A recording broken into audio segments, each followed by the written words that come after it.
આજે હાર જીતનો ફેસલો હતો તે થઈ ચૂક્યો છે અને પરિણામો જે ચોક્કસ છે તે દિશા તરફ પણ આગળ વધી રહ્યા છે, પરંતુ જે પ્રતિક્રિયાઓ આવી રહ્યા છે કોંગ્રેસ તરફથી પણ પ્રતિક્રિયાઓ સુરજેવાલા આપી રહ્યા છે, સાંભળીએ તેમને।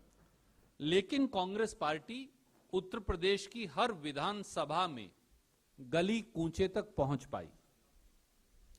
हम उत्तराखंड और गोवा में बेहतर चुनाव तो लड़े पर जनता का मन नहीं जीत पाए, विजय के आंकड़े तक नहीं पहुंच पाए।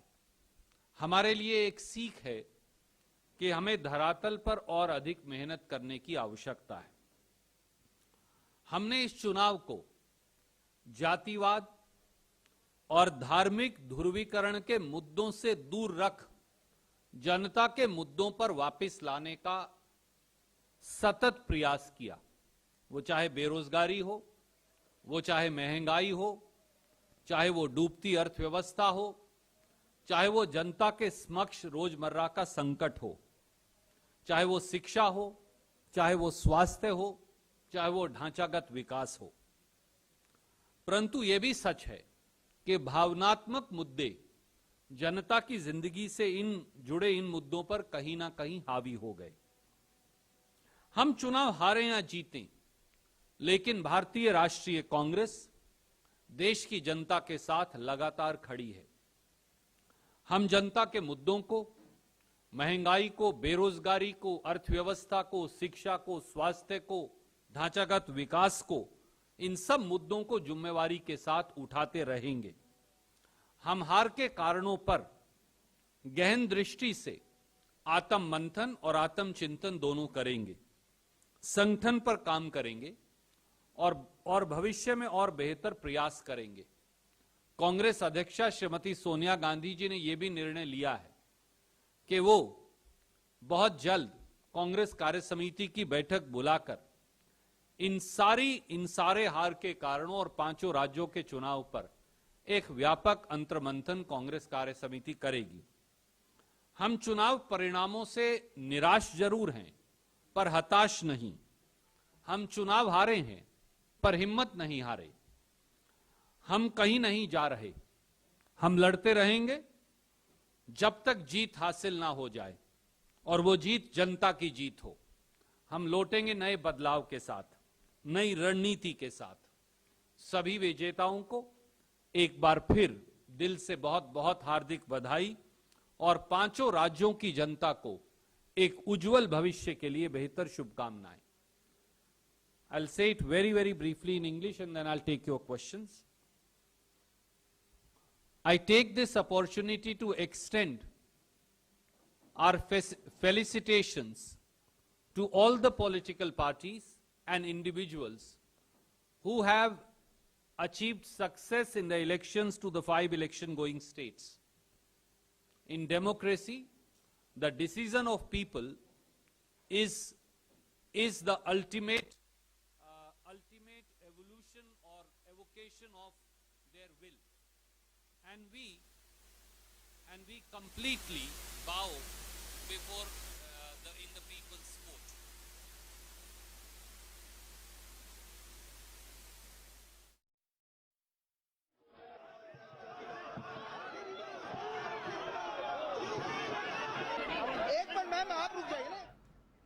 તો 5 રાજ્યોના પરિણામો પર સૌ કોઈની નજર હતી અને આખરે જે પરિણામ છે તે ધીરે ધીરે સ્પષ્ટ થઈ રહ્યું છે, રાજકીય ચિત્ર સ્પષ્ટ થઈ રહ્યું છે। ત્યારે આજ અંગે આપણે ચર્ચા કરવાના છે। ચર્ચામાં આપણી સાથે જોડાઈ ગયા છે, આપણી સાથે સ્ટુડિયોમાં છે બીજેપી તરફથી રાજુ શુક્લ અને આપ તરફથી છે પુનિતભાઈ જુનેજા।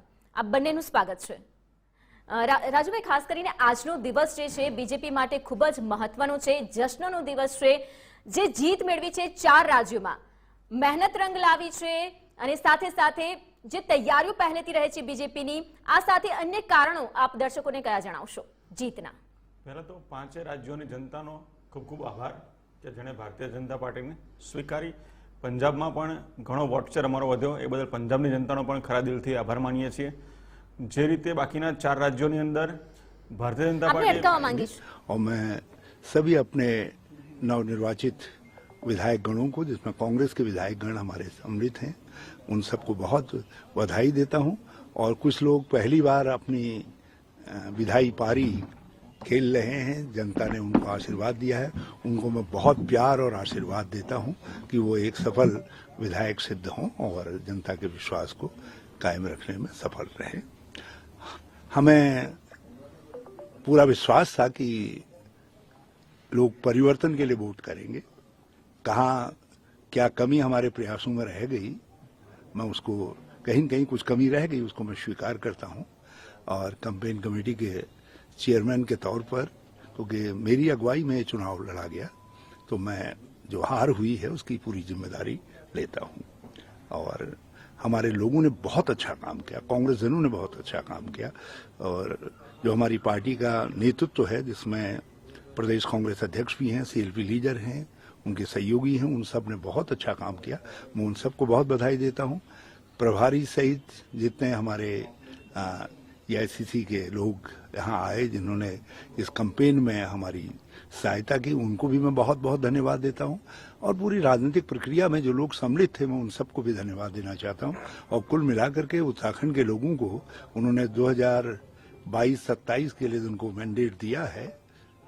मैं उम्मीद करता हूँ कि તો આપમાં પણ જશ્નનો માહોલ છે। પંજાબમાં જે પરફોર્મન્સ રહ્યું છે આપનું, તેને લઈને આપ પણ આજે ટ્રેન્ડમાં છે। ઉલ્લેખનીય છે કે ખાસ કરીને જે કારણો રહ્યા છે આપના જીતના, તેની જો વાત કરવામાં આવે તો પંજાબની જે પરિસ્થિતિ હતી, ખેડૂતો સૌથી મુખ્ય મહત્વનો મુદ્દો બની રહ્યો છે। અને આપે પણ એ વાત જણાવી છે કે પહેલા મહેલોથી રાજ થતું હતું અને હવે ગામડાઓથી રાજ થશે। તો આ જે ખેડૂતોની જે હૃદયસ્પર્શી બાબત છે તે આપ જે છે તે પહોંચી ગયું હૃદય સુધી, લોકોના હૃદય સુધી, પંજાબના લોકોના હૃદય સુધી પહોંચી ગયું અને આખરે જીત મેળવી છે આપે। આપ માટે આજનો દિવસ ખૂબ જ મહત્વનો બની રહેશે અને પંજાબમાં જીતની જે ખુશી છે તે ચારે તરફ દેખાઈ રહી છે। તો ગુજરાતમાં પણ જીતનો જશ્ન મનાવવામાં આવી રહ્યો છે। આપમાં આપ જોઈ રહ્યા છો કે નાચી રહ્યા છે કાર્યકર્તાઓ, ખુશીનો આ માહોલ છે। તો આપ હવે ગુજરાતમાં પણ તૈયારીઓ સાથે હવે આગળ વધશે અને જે બાજી છે તે બાજીમાં આગળ વધે, અવ્વલ રહે, તે માટેના પ્રયત્નોમાં લાગશે।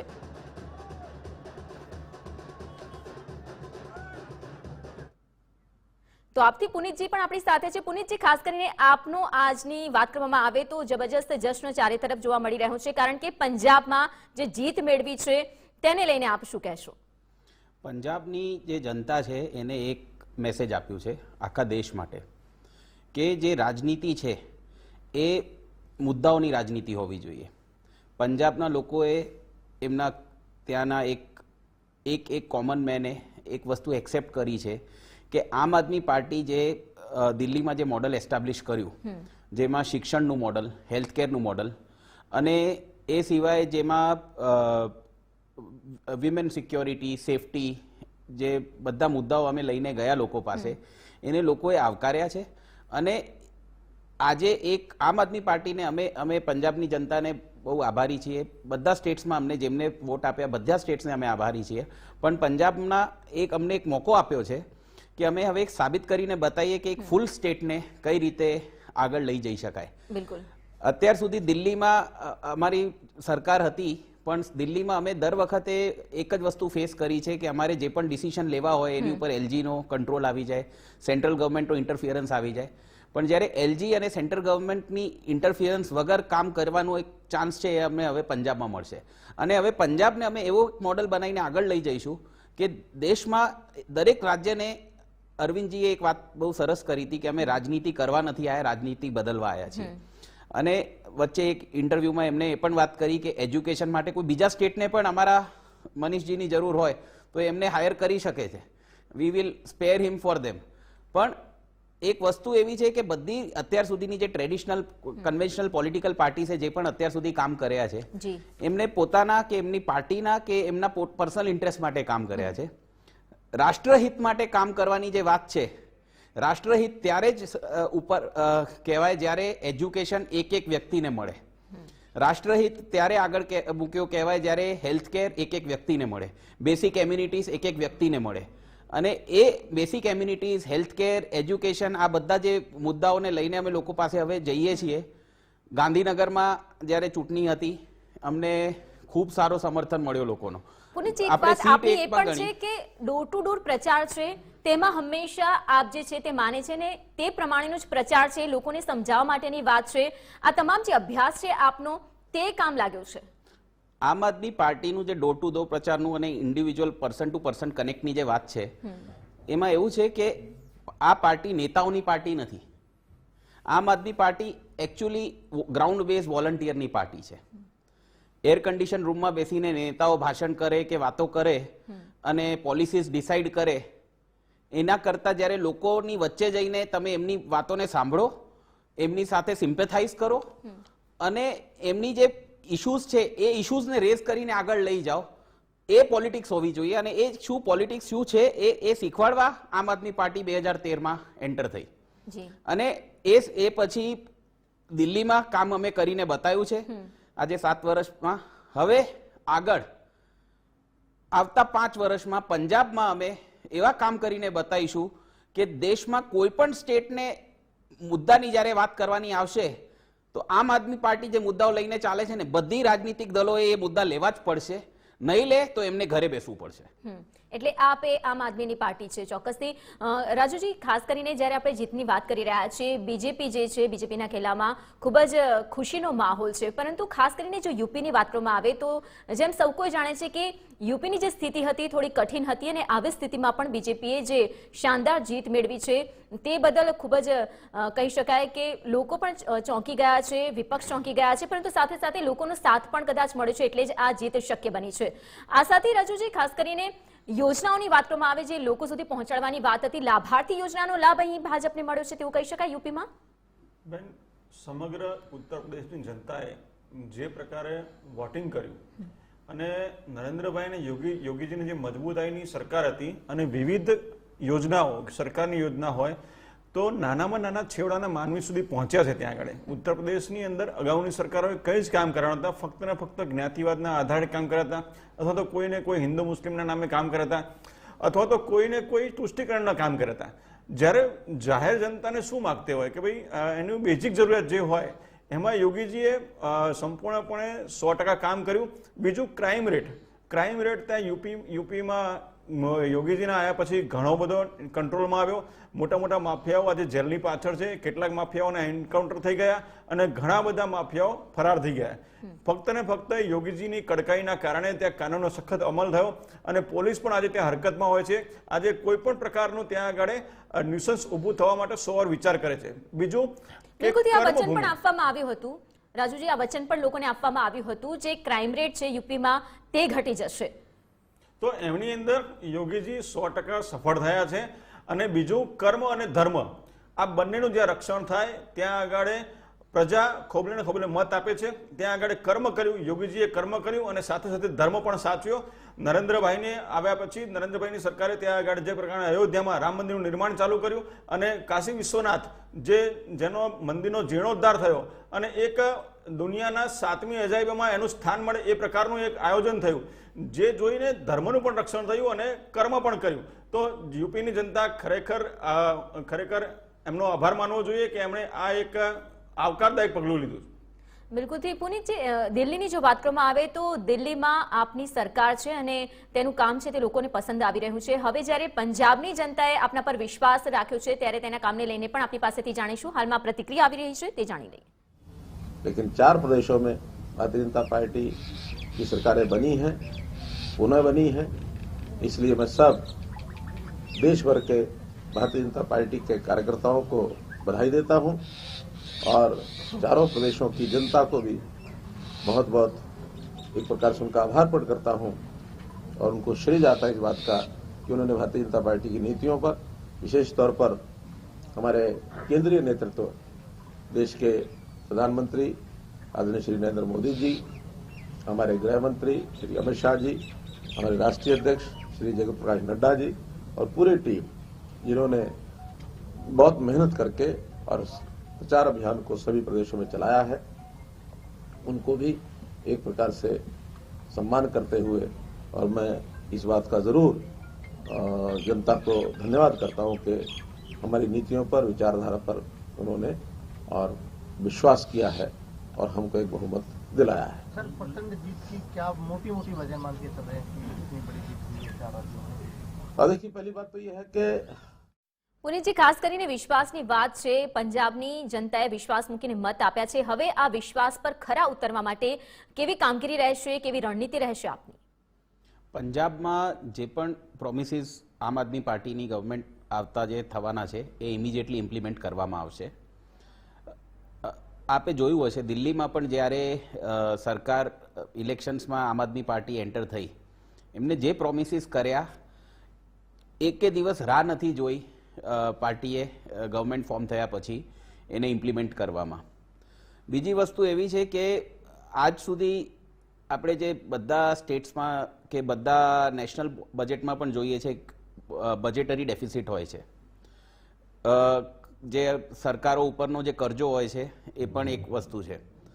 તો બજેટરી ડેફિસિટ અને આ જે એક્સપેન્ડિચર છે, દિલ્હીમાં ગવર્મેન્ટે આ બધી વેલફેર સ્કીમ્સ ઇમ્પ્લિમેન્ટ કર્યા પછી પણ 2013માં જ્યારે આમ આદમી પાર્ટીની હાથમાં ગવર્મેન્ટ આવી હતી ત્યારે 30,000 કરોડનો દિલ્હીની સરકાર ઉપર કરજો હતો, જે ગયા ફાઇનાન્શિયલ યરમાં 3,000 કરોડ ઉપર આવીને ઊભું રહી ગયું.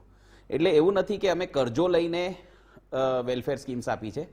એટલે ક્યાંક જે પૈસા કરપ્શનમાં કે બીજી જગ્યાએ જતા હતા એમને અમે પ્રોપરલી જે ગવર્મેન્ટનું કામ હોવું જોઈએ વેલફેર અને સ્કીમ્સનું ઇમ્પ્લિમેન્ટેશન એમાં યુઝ કર્યું છે. આજે ગુજરાતની આપણે વાત કરીએ તો ગુજરાતમાં આજથી 22-25 વર્ષ પહેલા 60-70,000 કરોડનો કરજો હતો ગુજરાતની ગવર્મેન્ટ ઉપર. આજે 4 લાખ કરોડે પહોંચી ગયું. એટલે આપણે એની સામે આપણે જોઈએ તો ડેવલપમેન્ટ શું થયું? તો ડેવલપમેન્ટના નામે જે ગવર્મેન્ટની સ્કૂલ્સ હતી એ બંધ કરવામાં આવી. ડેવલપમેન્ટના નામે નવા મેડિકલ કોલેજીસ ચાલુ નથી કરાયા. કેમ? ગવર્મેન્ટ કોલેજીસની હું વાત કરું છું. GMERSમાં તમે સેલ્ફ ફાઇનાન્સ રૂટથી ચલાવો એ બીજી વસ્તુ છે.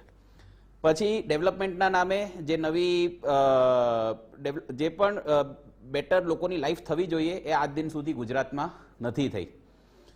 એટલે હવે પંજાબ એક એવો મોડલ બનશે કે આજે પંજાબમાં જે સ્ત્રીઓને જે રક્ષણ મળવું જોઈએ, સ્ત્રીઓને જે સન્માન મળવું જોઈએ એ મળશે. ત્યાંના લોકોને જે બેસિક એમ્યુનિટીઝ છે, ઇલેક્ટ્રિસિટી છે, પાણી છે એ મળવું જોઈએ. ગામડે ગામડે સુધી બધી ઇલેક્ટ્રિસિટી પહોંચવી જોઈએ 24 કલાક. આજે હું પોતે પંજાબનો છું, મારો જન્મ અમદાવાદનો છે પણ મારી family we belong to Punjab.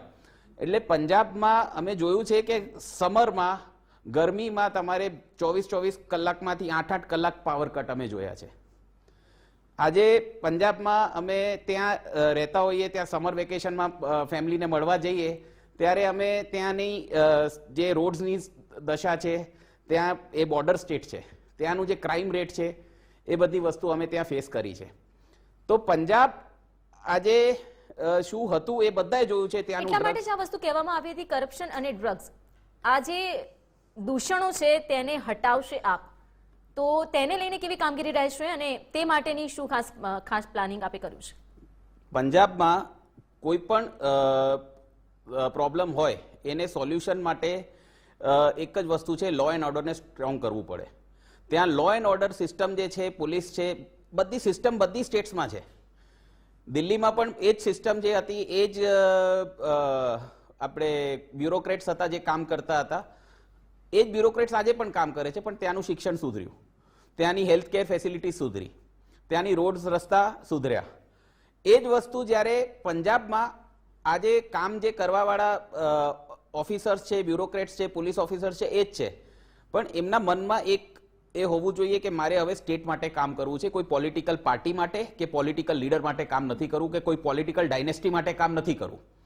જ્યારે એ વસ્તુ એમના ધ્યાનમાં આવી જાય અને એમને ખબર પડે કે ભાઈ અહીંયા અમારી ગેરરીતિઓ નહીં ચલાવી લેવામાં આવે તો એ લોકો સરસ કામ કરી શકે છે. દિલ્હીમાં અમે બતાવ્યું છે કરાઈને.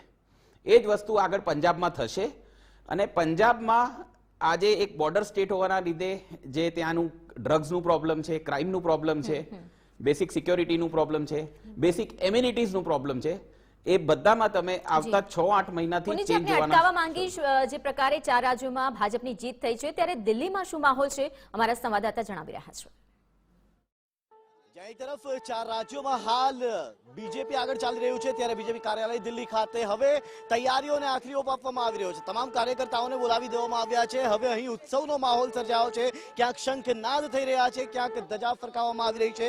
ત્યારે મારી સાથે હાલ ભાજપની મહિલા વિંગ મારી સાથે જોડાઈ છે.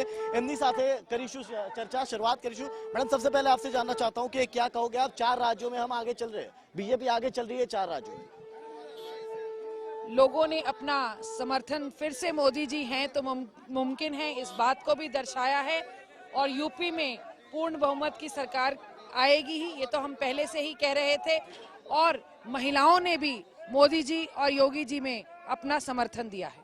महिलाओं ने मोदी जी और योगी जी को अपना समर्थन दिया है. 2 इंजन की सरकार यूपी में फिर से बनने जा रही है, क्या कहोगी मैम? बिल्कुल मोदी जी को समर्थन दिया है, विकास को समर्थन दिया है. मोदी जी के नेतृत्व में जिस तरह से योगी जी ने कार्य किया, उसका महिलाओं के लिए जो काम किया गया, दलितों के लिए, पिछड़ों के लिए काम किया गया और सबको पता चल गया आज देश विकास के साथ है. वंशवाद और जातिवाद और क्षेत्रवाद की राजनीति खत्म हो चुकी है और तुष्टीकरण के दम पर कोई नहीं जीत सकता. आज सारी महिलाएं मोदी जी के साथ हैं, योगी जी के महिलाएं मोदी जी और योगी जी के साथ है. इस बार जिस प्रकार से पूरे ये चुनावी जो दौर चला, अब आप क्या कहोगे? अब बीजेपी जीत रही है, कैसा उत्साह, कैसा माहौल? देखिए, उत्साह तो हमारे अंदर पहले दिन से ही था कि जिस तरीके से आपको पता है, चाहे वो यूपी हो चाहे वो उत्तराखंड हो, कोई भी सरकार 5 साल से ज्यादा नहीं टिक पाई, लेकिन यहाँ पे हमें जो वोट मिला है, जो योगी जी को और मोदी जी को वोट मिला है, वो विकास के नाम पे मिला है. इसीलिए हम दूसरी बार रनिंग में सरकार बनाने जा रहे हैं. तो इससे बड़ी अचीवमेंट कुछ नहीं होगी और हम इस बार 300 पार पे यूपी में भी सरकार बनाएंगे. यूपी में रिपीट થઈ રહી છે હાલ સરકાર, એમ કહેવું છે. વાત કરીશું આપની સાથે. मैं आपसे जानना चाहता हूं कि जहां 4 राज्यों में तो बढ़त मिली है, लेकिन पंजाब में उतनी बढ़त नहीं मिल रही है, मतलब पंजाब में ही हाथ में आ रहा है, क्या कहोगे?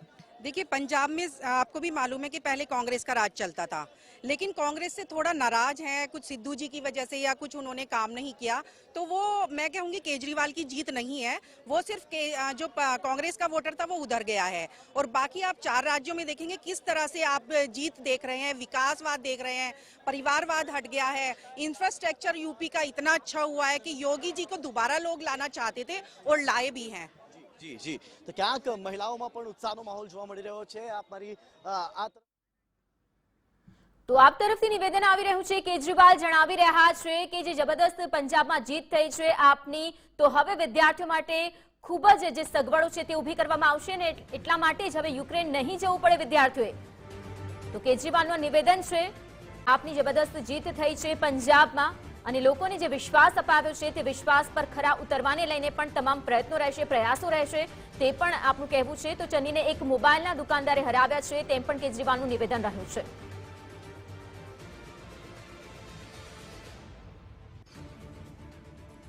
પુનિતજી, જેમ નિવેદન આવ્યું છે તો આપની પાસે જ આવ્યું છે, કેજરીવાલનું કહેવું છે કે હવે વિદ્યાર્થીઓ યુક્રેન નહીં જવું પડે, વિદ્યાર્થીઓ માટે ખાસ સુવિધા અને સગવડો ઊભી કરવામાં આવશે. પંજાબમાં જે છે ને એજ્યુકેશન સેક્ટર જે છે એમાં ઘણી બધી પ્રોબ્લેમ્સ હતી. લોકોને પંજાબથી યુનિયન ટેરિટરી છે ચંડીગઢ, ત્યાં ભણવા જવું પડે અથવા દિલ્હી જવું પડે કે બીજા સ્ટેટ્સમાં જવું પડે, કારણ કે ત્યાં બેસિક એજ્યુકેશન પછી આપણે પ્રાઇમરી સ્કૂલિંગ અને સેકન્ડરી સ્કૂલિંગ પછી હાયર એજ્યુકેશન માટે સ્કોપ બહુ લિમિટેડ હતા. હવે આમ આદમી પાર્ટીએ એમના જે ગેરંટીઝ આપી ઇલેક્શન પહેલા, એમાં એક ગેરંટી છે કે સારા એજ્યુકેશન સિસ્ટમને ત્યાં એસ્ટાબ્લિશ કરવામાં આવે. એ પછી અત્યારે જે યુક્રેનમાં હાલત થઈ. પુનિતજી, આ ચર્ચાને આપણે આગળ વધારીશું, પણ રાજકોટથી આપણી સાથે રાજકીય વિશ્લેષક જોડાયેલા છે જગદીશભાઈ મહેતા. જગદીશજી, જે પ્રકારે 5 રાજ્યોના પરિણામો છે, જે રાજકીય ચિત્ર છે તે સ્પષ્ટ થઈ ચૂક્યું છે અને આગળની જો વાત કરવામાં આવે કે હવે પછી જે હાર અને જીતના કારણો રહ્યા છે તે ફંફોસવામાં આવશે, આપનું વિશ્લેષણ શું કહી રહ્યું છે?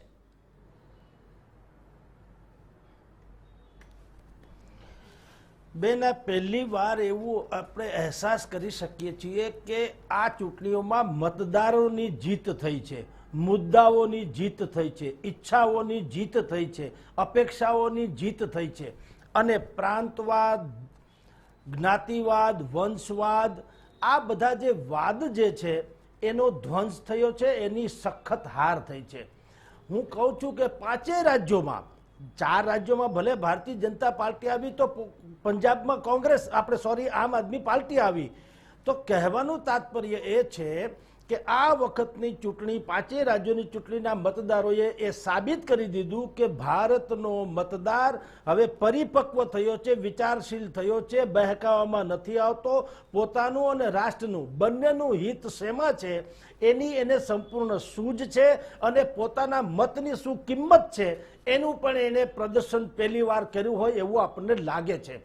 ઉત્તર પ્રદેશ જ્યાં એમ કહેવામાં આવતું હતું કે ક્યારેય મુખ્યમંત્રી રિપીટ થતા નથી, એટલે કે ઉપરાઉપરી 2 ટર્મ સુધી કોઈ રિપીટ થતા નથી, પરંતુ યોગી આદિત્યનાથનું જે શાસન છે અને ખાસ કરીને ઉત્તર પ્રદેશ દેશભરમાં જેના માટે થઈને ચર્ચિત હતું, હું નામચીન કે કુખ્યાત નહીં કહું, ચર્ચિત હતું, એ માફિયાગીરી, ગુંડાગીરી કે બધી જે પ્રકારની બદીઓ હતી એને યોગી આદિત્યનાથની સરકારે નાથી દીધી.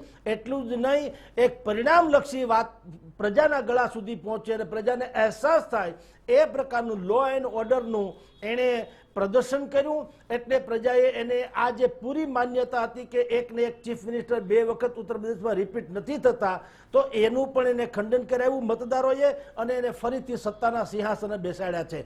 એવી જ રીતે પંજાબમાં જો મતદારોનું તમે પરિપક્વતા જુઓ, અન્યથા ભારતીય જનતા પાર્ટી અને મોદીની છબી ત્યાં પણ હતી. એ જુદી વાત છે, અકાલી દળ સાથે એવો હતા નહીં, જુદા પડ્યા છે એટલે થોડા સાઈડ ચિત્રમાં હતા, પરંતુ હતા ચોક્કસ.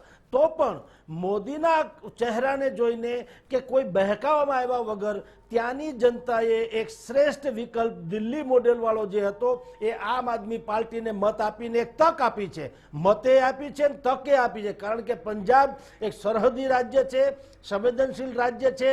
એની પડોશમાં આમ કહી શકાય, સરહદી પડોશમાં કહું તો અફઘાનિસ્તાન ને પાકિસ્તાન વગેરે દેશો આવે છે જ્યાંથી મોટા પાયે ડ્રગ્સ આવે છે ને આખા દેશભરની યુવા પેઢીને બરબાદ કરે છે. તો આટલું સંવેદનશીલ રાજ્ય છે, ત્યારે ત્યાં કોંગ્રેસની પોતાની સરકારની અંદરોઅંદરની ભાંગજળને કારણે ત્યાંની જનતાએ નક્કી કર્યું કે આપણે કોઈ એક એવા પક્ષને સત્તા સોંપવી જોઈએ જે નિર્ણાયક હોય, જેણે કંઈક કરી બતાવ્યું હોય અને જે ક્યાંય પ્રોપરગંડામાં માનતી નથી. તો એટલા માટે એણે આમ આદમી પાર્ટીને ત્યાં સત્તા સોંપી. કહેવાનું તાત્પર્ય એ છે કે હવેનો મતદાર છે એ પોતાનું અને રાષ્ટ્રનું હિત શેમાં છે એને નજરઅંદાજ કર્યા વગર સંપૂર્ણપણે જવાબદારીથી મતદાન કરે છે. આ 5 રાજ્યોના પરિણામ આપણને એ સૂચવે છે. બિલકુલથી મતદારો ખૂબ જ સમજુ છે ને તે પ્રમાણે જ તેઓ મત આપી રહ્યા છે. રાજુજી, ખાસ કરીને મણિપુરની પણ વાત કરવામાં આવે તો મણિપુરમાં પણ જીત નક્કી જ છે ભાજપની અને બિરેન સિંહની પણ જીત થઈ છે. તો અહીંના જીતના કારણો આપ કયા માની રહ્યા છો? બેન, 7 સિસ્ટરમાં જે મણિપુર આવે, પહેલા મણિપુરથી માંડી મિઝોરમ આ લોકો કોંગ્રેસની જમાના વખતે અછૂત ગણવામાં આવતા હતા. ત્યાં કોઈ ડેવલપ જ નહોતું, ત્યાં આગળ કોઈ પણ પ્રકારની પ્રાથમિક સુવિધાઓ પણ આપવામાં નહોતી આવતી. નરેન્દ્રભાઈની સરકારના આવ્યા પછી ત્યાં આગળ વિશેષ ધ્યાન આપવામાં આવ્યું, કારણ કે ચાઇના બોર્ડને ટચ કરતા હોય છે ક્યાંક ને ક્યાંક. ત્યાં આગળ જે પ્રકારે નરેન્દ્રભાઈની સરકારના આવ્યા પછી કામ થયા, ડેવલપમેન્ટ થયું, ત્યાં આગળ નાનામાં નાના ઘર સુધી જે રીતે સરકારે સુવિધાઓ પહોંચાડી અને કેન્દ્ર સરકારે ત્યાં આગળ જે પ્રકારે કામ કર્યું એના બદલામાં મણિપુરની જનતાને લાગ્યું કે ના, ખરેખર જો વિકાસની જરૂરિયાત હોય તો નરેન્દ્રભાઈની સરકાર જ લાવવી પડશે અને નરેન્દ્રભાઈના વડપણ નીચે જે પણ રાજ્ય સરકારો આવશે એમાં વિકાસ ખૂબ તીવ્ર ગતિએ થશે. એના સંદર્ભે જ આ જીત મણિપુરમાં પણ થઈ છે. બેન, બિલકુલથી. ખાસ કરીને પુનિતજી, ભગવંત માન આ જે ચહેરો હતો તે સીએમ તરીકે રજૂ કરવામાં આવ્યો હતો અને તેનો પણ ફાયદો મળ્યો છે આપને પંજાબમાં? જી, ભગવંત માનજી એમને એ મેમ્બર ઓફ પાર્લામેન્ટ ત્યાંથી લોકસભામાં ચૂંટાઈને 2 વખત આવ્યા છે અને એમને ત્યાં બહુ સરસ કામ કર્યા છે.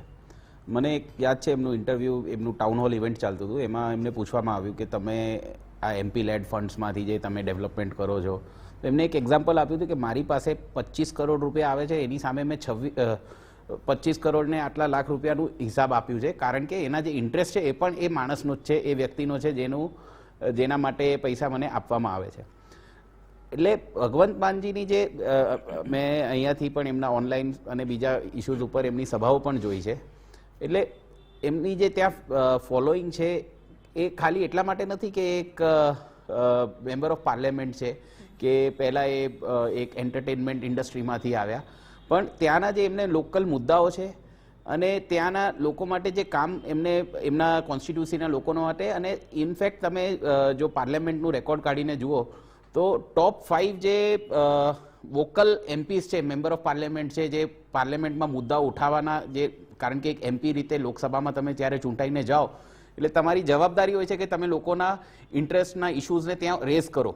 એટલે આપણા ત્યાં જે ટોપ 5 મેમ્બર ઓફ પાર્લામેન્ટ જે છે, જે ઇશ્યુઝ રેઝ કરે છે અને જે રીતે ડિસ્કશન્સ કરે છે પાર્લામેન્ટમાં, એમાંથી એક નામ છે ભગવંત માનજીનું. એટલે એમના જે કાર્યને અને એમના જે ઇશ્યુઝ છે, જે ફાર્મર પ્રોટેસ્ટ ચાલતા હતા, તો ભગવંત માનજી જે એક મેમ્બર ઓફ પાર્લામેન્ટ હતા જેમને ત્યાં હાઉસમાં એ ઇશ્યુને એકવાર નહીં વારંવાર રેઝ કર્યું, વારંવાર સરકારને રિક્વેસ્ટ કરી કે તમે આ કાયદા પાછા ખેંચો, કાલા કાયદા, અને એ ઇશ્યુઝને લઈને સતત એમને એમની લડાઈ ચાલુ રાખી. જ્યારે પંજાબમાં ઇલેક્શન્સની બધી તૈયારીઓ ચાલતી હતી, બજેટ સેશનમાં ત્યાંના ઇશ્યુઝ રેઝ કરવા માટે એમને પોતાનું પ્રચાર સાઈડમાં મૂકીને પાર્લામેન્ટ અટેન્ડ કરીને એમને કામ કર્યું છે. એટલે એમની જે છબી છે અને એમનું જે સતત કાર્યશીલતા છે એ જોઈને ત્યાંના લોકોએ એમને પસંદ કર્યા છે. અને અરવિંદજીએ એવું કીધું હતું કે આમ આદમી પાર્ટીના કેન્ડિડેટ ભગવંત માનજી હશે, પણ ભગવંત માનજીએ એવું કીધું કે ના, આપણે લોકોને પૂછીને ડિસાઈડ કરીશું. અને એના માટે પણ 4 દિવસની સતત ત્યાં એક ચાલી પ્રોસિડિંગ કે એમાં લોકો પાસેથી વોટ્સ લેવામાં આવ્યા, ટેલિફોન કોલથી, વોટ્સએપ મેસેજીસ, એસએમએસથી, અને એમાં 93% લોકોએ એમના નામને સમર્થન આપ્યું, અને 93% ઓફ 21 લાખ વોટ્સ. એટલે 21 લાખ જેવા લોકોના સેમ્પલ સાઇઝમાં તમે વિચારો. એટલે ત્યારે જ કોંગ્રેસ, ભાજપ, અકાલી દળ બધા સમજી ગયા હતા કે આ વખતે આમ આદમી પાર્ટીને અમે પહોંચી શકવાના નથી. બિલકુલ. જગદીશજી, આપની પાસે આવીશ. ખાસ કરીને 5 રાજ્યોના પરિણામો પર જ્યાં વાત કરવામાં આવે તો 4માં જ્યાં ભાજપની જીત થઈ છે અને જીતની ખુશી છે તે ચારે તરફ જોવા મળી રહી છે. એટલે બે વસ્તુ આજે ટ્રેન્ડમાં છે, એક ભાજપ અને આપ. એક રાજકીય વિશ્લેષક તરીકે હંમેશા નજર રહેતી હોય છે પ્રચારથી લઈને પરિણામ સુધી. તો શું આપ સમજ્યા છો અને દર્શકોને આ બાબતને લઈને આપ શું સમજાવવા માંગો છો?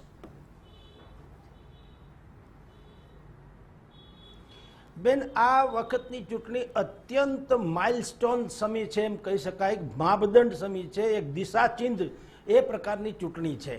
એ ચૂંટણી એવી છે કે ભારતીય જનતા પાર્ટી એ 4 રાજ્યોમાં જીતી છે. એના માટે જીત એ હવે અસામાન્ય વાત છે, કારણ કે એ તો સ્વાભાવિક જ થઈ ચૂક્યું છે એવું લાગે છે. પરંતુ હવે એની ઓર જવાબદારી વધી છે. તેવી જ રીતે આમ આદમી પાર્ટીને પંજાબ જેવું રાજ્ય, સરહદી રાજ્ય જે મેં આપને કીધું, એની સત્તા જ્યારે સંપૂર્ણપણે મળી છે. દિલ્હીની સરકાર જે છે એમાં હજી ઇન્ટરફિયર છે. ત્યાં કેન્દ્રની સરકારની પણ અર્થછાયાની નીચે રહેવું પડે, એટલે કેટલાક નિર્ણયો પોતે ધારે તો પણ કરી ન શકે, એની એક મર્યાદા છે. મહત્વના સમાચાર મળી રહ્યા છે તેના પર નજર કરી લઈએ તો મહત્વપૂર્ણ અપડેટ મળી રહ્યા છે. યુપીના સીએમ યોગી આદિત્યનાથની જીત થઈ છે. મહત્વપૂર્ણ સમાચાર ઉલ્લેખનીય છે કે ગોરખપુરથી જ્યાં તેમણે ખાસ ફોર્મ ભર્યું હતું અને ત્યારથી જ જે જીતના સમીકરણો હતા તેને ધ્યાનમાં રાખીને જ આગળ વધ્યા હતા અને આખરે યોગી આદિત્યનાથની જીતના સમાચાર મળી રહ્યા છે. તો બીજેપી માટે એક વધુ ખુશખબરી, ગોરખપુર બેઠક પરથી યોગી આદિત્યનાથ જીત્યા છે. ઉલ્લેખનીય છે કે જ્યારથી પ્રચાર શરૂ થયા હતા અને જે માહોલ બની રહ્યો હતો ચૂંટણીનો, ત્યારથી જ યોગી આદિત્યનાથને લઈને પણ સતત કહેવામાં આવી રહ્યું હતું કઠિન, મુશ્કેલ અને પરિસ્થિતિ જે હતી તે વચ્ચે પણ યોગી આ જંગ જીતી ચૂક્યા છે. ઉલ્લેખનીય છે કે ખાસ પ્રચાર દરમિયાન પણ એક વાત કહી હતી વડાપ્રધાન નરેન્દ્ર મોદીએ કે યોગી હે ઉપયોગી, અને કદાચ ખાસ કરીને ત્યાંના લોકોએ પણ આ બાબતને સમજી હશે અને તેથી જ મત જે છે તે ખોબલે ખોબલે ભરીને ભાજપને આપ્યા હશે. અને આ તરફ જીતનો જે માહોલ છે તે પણ સતત આપણે બતાવી રહ્યા છે, શંખનાદ કરવામાં આવી રહ્યો છે, જીતનો આ શંખનાદ છે. તો બીજેપી માટે એક પછી એક ખુશીના સમાચાર, અને જીત તો જાણે કે હવે બીજેપી માટે સામાન્ય બની ગઈ હોય તેવું પણ લાગી રહ્યું છે. તો યોગી આદિત્યનાથની જીતના સમાચાર આ અપડેટ મળી રહ્યા છે. 1 લાખથી વધુ મતથી સીએમ યોગીની જીત થઈ ચૂકી છે. તો ત્યાર સુધી આ અપડેટ પર સૌ કોઈની નજર હતી અને આ ચિત્ર પણ સ્પષ્ટ થઈ ચૂક્યું છે ગોરખપુર બેઠક પરનું, અને તેઓ જીતી ચૂક્યા છે તેવા અપડેટ મળી રહ્યા છે. ગોરખપુર બેઠક પરથી યોગી આદિત્યનાથની જીત થઈ છે. તો ઢોલ નગારા સાથે જીતનો જશ્ન જે છે તે જોવા મળી રહ્યો છે યુપીમાં. ગોરખપુર બેઠક પરથી જ્યાં 1 લાખ મતથી જીત્યા છે યોગી આદિત્યનાથ. જી રાજુજી, હાલમાં પણ એક વધુ અપડેટ અને ખુશી આપના માટે યોગી આદિત્યનાથની જીત થઈ છે. ખૂબ ખૂબ અભિનંદન યોગીજીને અને તેની પ્રજાને કે 1 લાખ કરતાં પણ વધારે મતથી યોગીજીને વિજય અપાવ્યો. તમે સામે જુઓ તો ચન્ની સરકાર હતી અને પોતે મુખ્યમંત્રી તેને હારી ગયા. તો એક સામાન્ય ઉમેદવારની સામે હાર્યા એવું મેં આપના ટીવીના માધ્યમથી હમણાં જોયું. તો એ ખરેખર નાલિશજનક કહેવાય. ત્યાંના સંગઠન અને ત્યાંના કોંગ્રેસના ધર્મ ધુરંધરોએ ત્યાં રાજીનામા આપી દેવા જોઈએ. અને આપે ત્યાં સરકાર બનાવી છે. હવે સ્વતંત્ર સરકાર તરીકે હવાલો લેશે અને કામ કરશે. દિલ્હીમાં તો એવું અડચણોની વાતો કરતા હતા કે ભાઈ દિલ્હીમાં અમારે કેન્દ્ર સરકારની દખલગીરી રહે છે. અહીંયા હવે 5 વર્ષ સુધી એ લોકો આઝાદ છે, પોતાના નિર્ણયો પણ લઈ શકશે અને પ્રજાને કેવી સુખાકારી આપે છે એ આગળના દિવસો બતાવશે. બાકીના 4 રાજ્યોમાં જે ભારતીય જનતા પાર્ટીની વિજય થયો છે, 4 રાજ્યોની અંદર ભાજપના માથે બેવડી જવાબદારી પણ આવી ગઈ છે. અને એમાં ખરા ઉતરવા માટે અમારા શીર્ષસ્થ નેતૃત્વ અને નરેન્દ્રભાઈ, અમિતભાઈ અને યોગીજી ત્રણે ખૂબ મહેનત કરી અને પ્રજાના પ્રશ્નોને પ્રાણ પૂરશે અને એમાં કેવી રીતે સોલ્યુશન આવે છે એનું ખાસ કરીને વિચારવામાં આવશે. બેન જી જી જગદીશજી, જેમ આપણે જણાવી રહ્યા છીએ કે ગોરખપુર બેઠક પરથી યોગી આદિત્યનાથની જીત થઈ છે. બેઠક બદલવામાં આવી હતી અને જે સમીકરણો હતા તે ખાસ ધ્યાનમાં રાખવામાં આવ્યા હતા. એટલે કે કહી શકાય કે પ્લાનિંગ કરવામાં જબરજસ્ત છે, ખૂબ જ માહેર છે બીજેપી અને તેના કારણે જ હંમેશા જીત તરફ આગળ વધતું રહ્યું છે.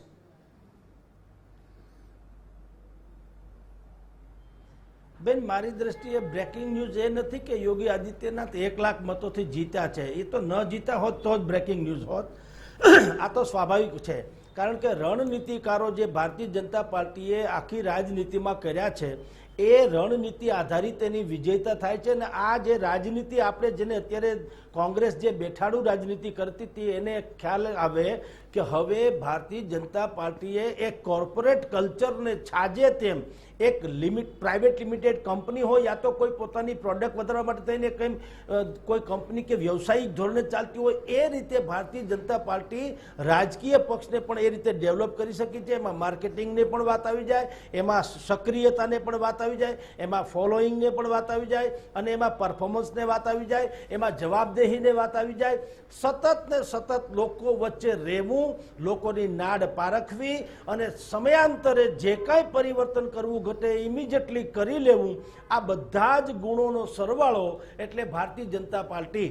એટલે આપને કહું કે રાજનીતિમાં અત્યાર સુધી જે ચાલતું હતું, જે લોકો રાજનીતિને પોતે એક બાપી કી પેઢી માને અથવા તો એમ માને કે અમને મત નહીં આપે તો મતદારો જશે ક્યાં, એ યુગ હવે ખતમ થવાના આરે છે. અને એક નવો યુગ એવો આવી રહ્યો છે કે લોકોને જો તમે શ્રેષ્ઠ વિકલ્પ આપો તો એ સામેનું પાત્ર નવોદિત છે કે સામાન્ય છે કે કોમન મેન જેવું લાગે છે કે એને જોતા નથી. એને વિઝનરી માણસની હોય તો એને ચોક્કસ મત આપી અને પોતાનું ઉત્તરદાયિત્વ નિભાવે. એવી આ લોકશાહીની પરિપક્વતા તરફ જઈ રહી છે. જગદીશજી, ખાસ કરીને જેમ આગળ પણ તમે જણાવ્યું હતું કે સતત સત્તામાં રહેવું તે યુપીમાં આ ઇતિહાસ ગણી શકાય. એટલે કે ઇતિહાસ રચ્યો છે અહીં ભાજપાએ.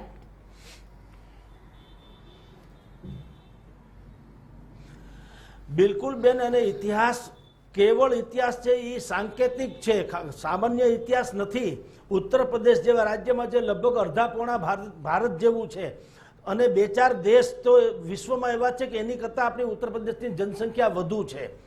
આવા રાજ્યમાં અને જ્યાં તમે વિચાર કરો, યોગી આદિત્યનાથનો ચહેરો એટલે કેવળ હિન્દુત્વનો ચહેરો એવું સ્વાભાવિક જ છે. કારણ કે સંત આત્મા જેવી વાતો છે, એનું સાધુતાપણું છે, એનો યુનિફોર્મ જુઓ અને એની બધી જ લાક્ષણિકતા જુઓ તો આ એક હિન્દુ સાધુને છાજે એવું વ્યક્તિત્વ, અને એ પણ એવા રાજ્યમાંથી ચૂંટાવવું જ્યાં અમુક વિસ્તારોમાં મહત્તમ મતદારોની સંખ્યા વિધર્મીઓની છે.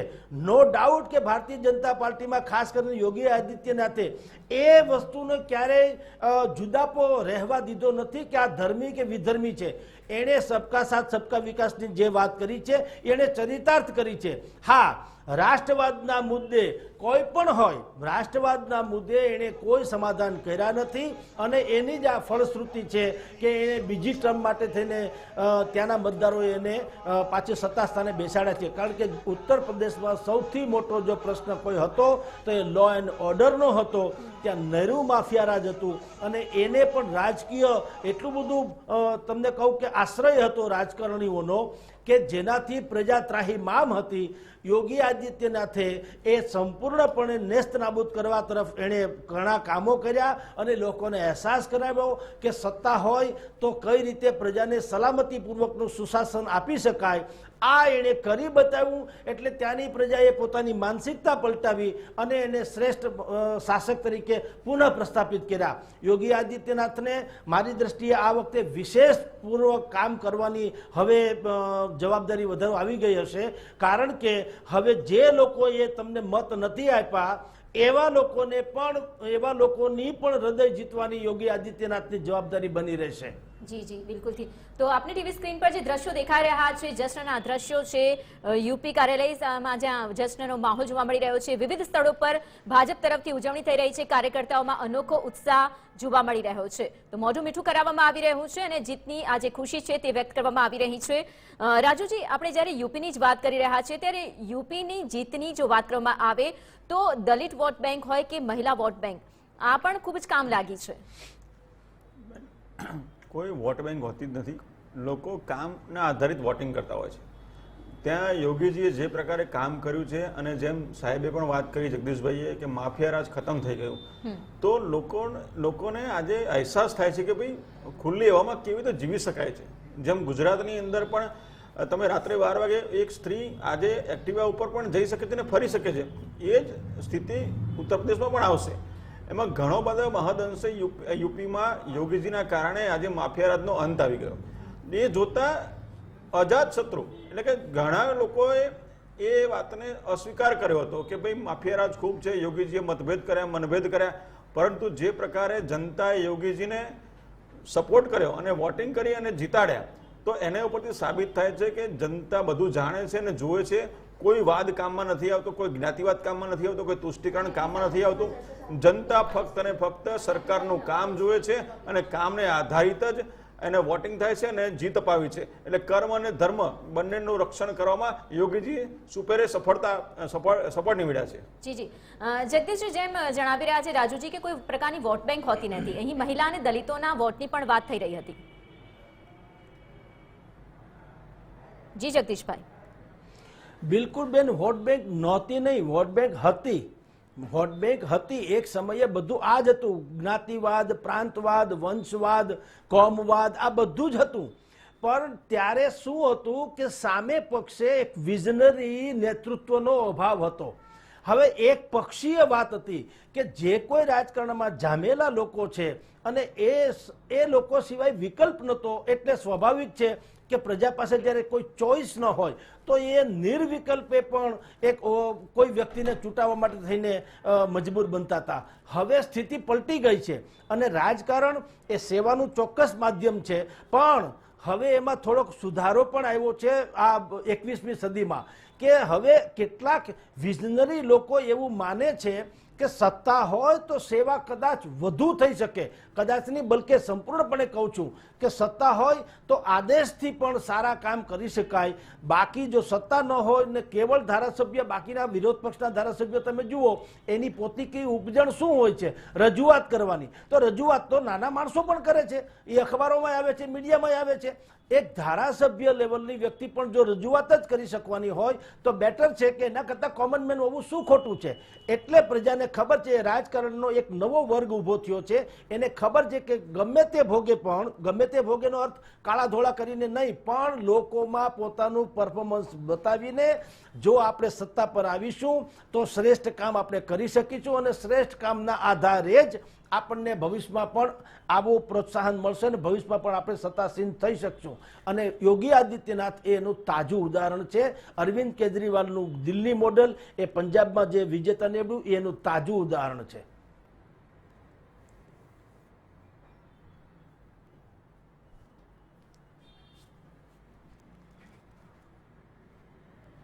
મળી રહી છે. કટ થઈ ગયું અહીંયા તો ચાલુ છે હા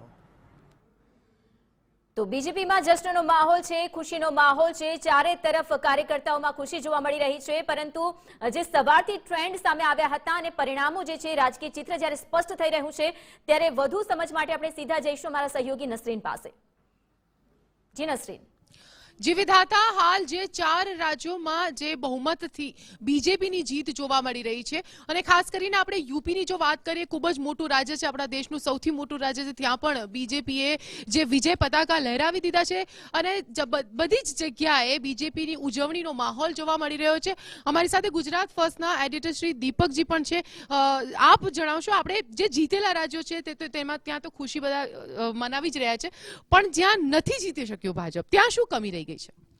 પંજાબની જો આપણે વાત કરીએ તો પંજાબમાં પહેલેથી બીજેપી અને જે અકાલી દળ વચ્ચે જે ગજગરા ચાલતો હતો અને પછી ત્યારબાદ બંને પાર્ટીઓ અલગ થઈ, એનાથી ભાજપનો જનાધાર ત્યાં એકદમ નીચે ગયો હતો અને ખાસ કરીને આમ આદમી પાર્ટીએ બહુ જોર લગાડ્યું હતું. અને દિલ્હીમાં જે આમ આદમી પાર્ટીએ કામો કર્યા છે એની બિલકુલ જે બોર્ડર એરિયા એટલે પંજાબનો એરિયા, તો દિલ્હીનો મેસેજ પંજાબમાં ગયો હતો અને પંજાબના લોકોનો જે મૂડ હતો અને જે એક્ઝિટ પોલમાં જે સામે આવતું હતું એમાં એક સ્પષ્ટ સંદેશ જતો હતો કે ભાજપને અજમાવ્યા, કોંગ્રેસને અજમાવ્યા, શા માટે આમ આદમી પાર્ટીને એક તક નહીં? કારણ કે દિલ્હી અને પંજાબ બે બિલકુલ બોર્ડર ઉપર આવેલા છે અને દિલ્હીના જે કામો છે એનો પડઘો પંજાબમાં પડ્યો હતો અને જે બધા એક્ઝિટ પોલ, જે બધા સંકેતો મળી રહ્યા હતા એમાં એવું લાગતું હતું કે કેજરીવાલ અને ભગવત માનની જોડીને આ વખતે કદાચ તક મળશે અને ભાજપ ઘણા સમયથી ત્યાં ડાઉન ચાલી રહ્યું હતું, એટલે એના માટે એટલા જ માટે આપને ચાન્સ લાગી ગયો. કોંગ્રેસ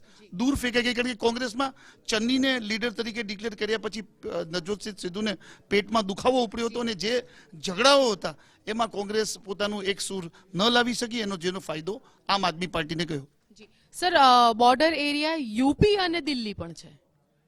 યુપીમાં ભાજપ બહુ જ સ્ટ્રોંગ છે. યોગી આદિત્યનાથનું નેતૃત્વ ગુંડાગીરીને સાફ કરી નાખી, રામ મંદિરનું નિર્માણ, હિન્દુત્વની વાત અને ખાસ કરીને કેન્દ્ર સરકારે જે ઉજ્જવલા યોજના, જનધન યોજનામાં જે કામ કર્યું એનો જે મેસેજ નીચે સુધી ગયો અને એનું જે બધું કોમ્બિનેશન થયું. અને બીજી બાજુ આપણે એ પણ જોવાનું રહ્યું કે જે વિપક્ષના મતોનું જે વિભાજન થયું એનો ફાયદો કોંગ્રેસને ભાજપને થયો છે. જી, આભાર આપનો સર. તો અહીંયા ઈવીએમ એટલે એવરીબડી વોટેડ ફોર મોદીજી એ સ્પષ્ટ અહીંયા સૂત્ર દેખાઈ રહ્યું છે અને ચારે તરફ જેવી રીતે વાહવા થઈ રહી છે બીજેપીની અને ખાસ કરીને યોગીની, કહેવાય છે કે યુપી મેં કાબા और जय हो योगी बाबा, આવા પણ સૂત્ર છે. ઘણા બધા એવા સૂત્ર છે યોગીજી જે ઉપયોગી નીવડ્યા છે હવે બીજેપી માટે. આપણે જોઈશું આ નકશામાં કે જે ઓરેન્જ કલરના રાજ્યો છે ત્યાં સ્પષ્ટ બીજેપીની સરકાર છે, એનડીએનું શાસન છે. ગુજરાત, મધ્યપ્રદેશ, ગોવા, કર્ણાટકા, તમિલનાડુ, અસમ, બિહાર, ઉત્તર પ્રદેશ, મણિપુર, નાગાલેન્ડ, જે 7 સિસ્ટર્સ કહેવામાં આવે છે તે તમામ 7 રાજ્યોમાં પણ એનડીએનું શાસન જ્યાં પહેલા નહોતું અને છેલ્લા કેટલાક સમયથી આ મોટું પરિવર્તન, જ્યારથી વડાપ્રધાન મોદીજી 2014માં વડાપ્રધાન બન્યા જ્યારે ત્યારબાદ આ એક મોટું પરિવર્તન ભારતની રાજનીતિમાં જોવા મળ્યું હતું કે જ્યાં કોઈ દિવસ બીજેપીનો નામો નિશાન ન કહી શકાય ત્યાં પણ બીજેપીના વિજય પતાકા લહેરાયા હતા. અને એક બ્રેકિંગ ન્યૂઝ એ સમયે પણ હતો અને હાલ પણ 36 વર્ષ બાદ જ્યારે ઇતિહાસ દોહરાયો છે અને ફરીથી જ્યારે પુનરાવર્તન થયું છે યુપીમાં બીજેપીનું, એ પણ એક ખૂબ જ મહત્વપૂર્ણ કહી શકાય. વિધાતા. જી બિલકુલથી નસરીન, તો કેસરીઓ લહેરાયો છે અને બીજેપી ફરી એકવાર જીત તરફ આગળ વધી છે અને સતત જીત તેના માટે હવે સામાન્ય બની રહી છે. આપણી સાથે કોંગ્રેસથી જોડાઈ ચૂક્યા છે, કોંગ્રેસ પ્રવક્તા આપણી સાથે જોડાયા છે નૈસદ દેસાઈ. જી, આપનું સ્વાગત છે. નૈસદજી, ખાસ કરીને જો કોંગ્રેસની વાત કરવામાં આવે તો 5 રાજ્યોના પરિણામોમાં કોંગ્રેસ ક્યાંય નથી, કોંગ્રેસના સુપડા સાફ થયા છે. કેટલી મહેનતની જરૂર છે? કારણ કે વારંવાર આ જ પ્રશ્ન આવીને ઉઠે છે, મહેનત કરવાની જરૂર છે કોંગ્રેસે. આપ શું માનો છો? બિલકુલ સાચી વાત છે આપની. મહેનત કરવાની કોંગ્રેસના કાર્યકરને ખૂબ જરૂર છે અને આ પરિણામ કોંગ્રેસ પક્ષ માટે તો ખૂબ આઘાતજનક છે, દુઃખદ છે, અમે સ્વીકારીએ છીએ.